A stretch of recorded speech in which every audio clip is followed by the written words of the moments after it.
gather around, please. It's lovely to meet you.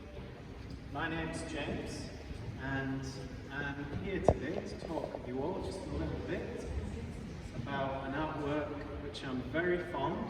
It's this charming piece here. It was created in 1968 by a gentleman named Joe Tilson to commemorate a very special moment in time. All the past left behind us on the 12th of April 1961.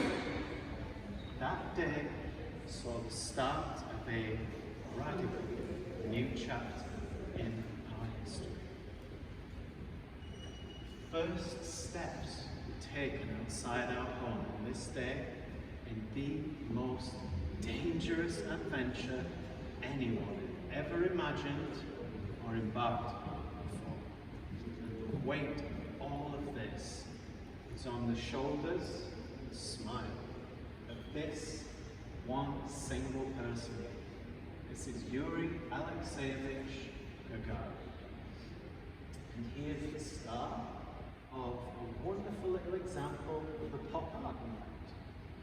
Now, this began in the 1950s, and by the 60s it was a worldwide phenomenon. It's iconic. You might be familiar with some of the most famous works. They would be Andy Warhol's Soup Can, or his Marilyn Monroe's, or the Beatles' Sgt. Pepper album. Now, the artists in this movement, they wanted to create a mix of the ordinary and the extraordinary. They used elements of things that were low cost and mass produced. We have examples of that around us. Actually, there's toothpaste on the wall here, there's cigarette packets just over there. And they used all this to create a sense of familiarity for their audience, attract our attention, draw people in, and then expose us to more complex ideas and feelings. That's where this piece invites us to muse on the very first person who left the planet. And he's framed by packaging. There was a company that developed photographs, and they would return them to you in the mail just like this. And it's simple, it's bright, and I think does the job of focusing our attention to this image of the man himself. Now that's in the manner of a low-res type of screenshot. Interestingly, this is taken from a photo of him being transported to the launch site. This isn't one of him in space. Those images, very, very rare. It's difficult to distinguish anything from. So the artist distorted this image to try and create that. He's combined all these very fine horizontal lines that you can see from top to bottom, and the nice warm glow of light to create the impression that we're watching it on a monitor. The artist wanted us to feel that we're actually in mission control on that day. Biggest inspiration for this piece, for the artist, was Yuri's story. So I'll very briefly share it with you. I'll begin in 1945, with the start of the Cold War between the Soviet Union and the Western Allies. Now, this conflict had its high points and its low points. This time, tensions were literally sky high. That's because one of the most determined contests between America and the Soviet Union was for the best rockets, which the USSR most certainly had. There was a rocket they had, known as the R-7. It's only about as tall as from this wall to the end of the gallery. It's an engineering masterpiece. making some amazing achievements. He put the first object in space, a satellite called Sputnik, the first animal, a little dog called Light, even the first photos of the dark side of the moon. So all of this most certainly put the United States in second place in this space race. And as the 50s ended, everyone's focus was on who would win the race to leave the planet first. Now, when we talk about this subject, when you read the books, when you watch the documentaries, there's a word that you can see over and over again. So just share it with you all once that this was unprecedented. We all live in a world where a space station the size of a stadium orbits above us every day. People have played golf on the moon. So what's normal, what's commonplace to all of us today was complete fantasy, science fiction back then.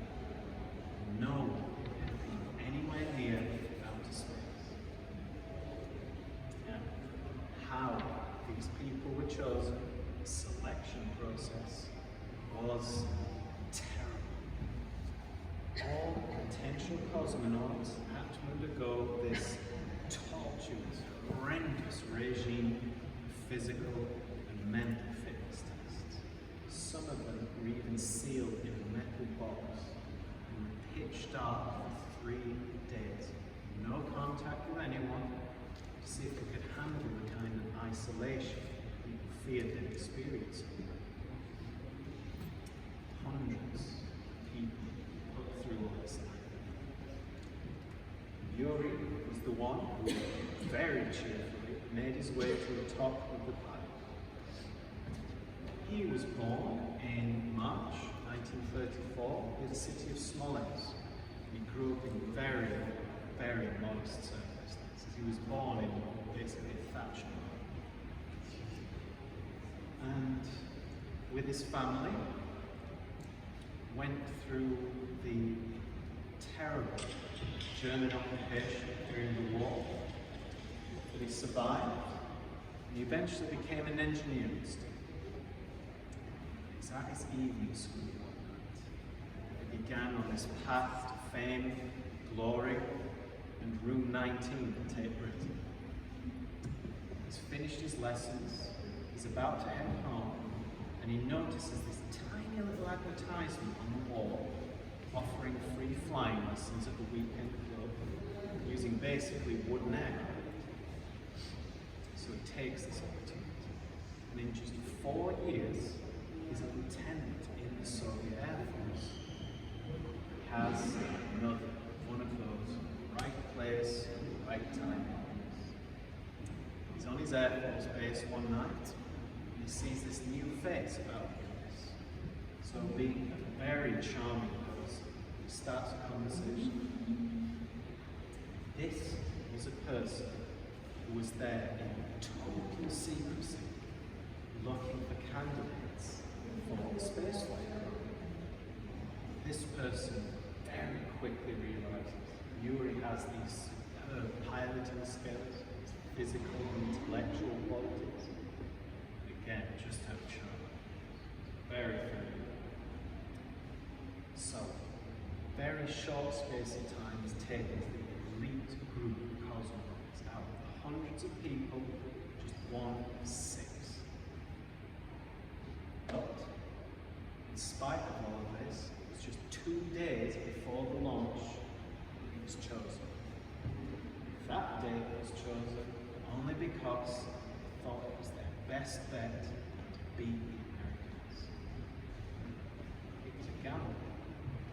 Most of the people involved later admitted to him they expected maybe a 50-50 chance that he'd survive. They didn't bother to tell him that on the day.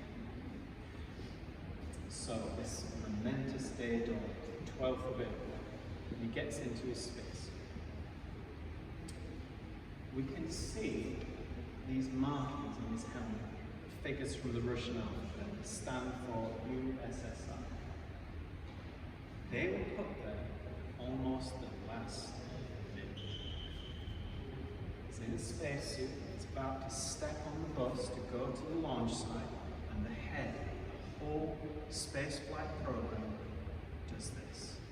He steps in front of him, puts his hand in his chest, and goes, "You don't know who you are." He suddenly realized he had no identification. There was nothing that showed he was from the Soviet Union. He was suddenly afraid he'd be mistaken for an American or even an alien. So they dash around. They manage to find a little pot of red paint, and they get a janitor who they knew had big hands to paint those letters on his helmet while he's being taken to the launch site. So, it goes to the top of the rocket and it successfully takes off. The first words spoken by a human being in outer space, but I can see the Earth. It's beautiful.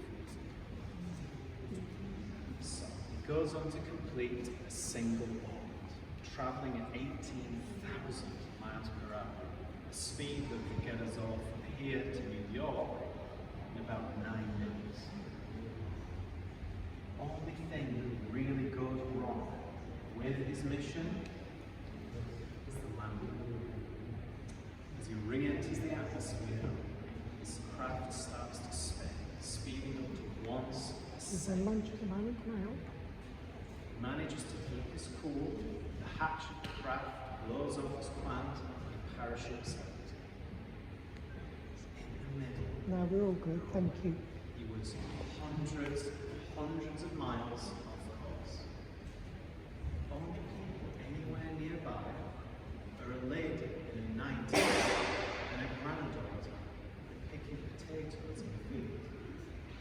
And they are suddenly confronted with this surreal sight, something no one has ever seen before. This bright orange figure plummeting towards them.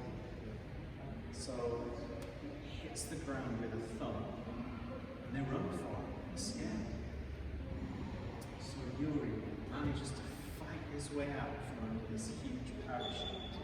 He sees them running, and he calls after them. "I've just come back from space. Do you have a phone? I need to call Moscow." Then, let go, grabs her grandmother's hand and goes, "Wait, he's speaking Russian. He might be a human."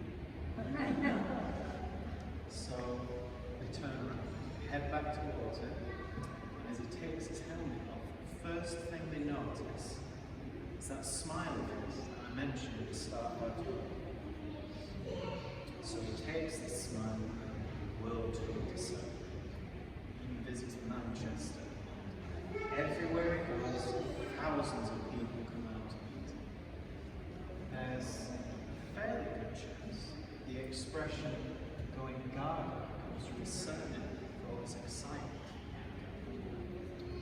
And everywhere he goes, in spite of the conflict that actually put him in space, people spoke to him like this was our opportunity. This is something that belonged to everyone. I'd like to finish by sharing with you all the moment Yuri had with his best friend. It's a few months after the excitement started. They're having a sip. They're overlooking this amazing view of the Black Sea. And his friend asks him something he hasn't been asked before. He said, "What did you actually feel while in outer space?" So, Yuri puts his cigarette out, puts his head on his hand, and he says, "When you see the Earth from space, you realize that it's too small for conflict and just big for cooperation." Well, thank Thank you all very much.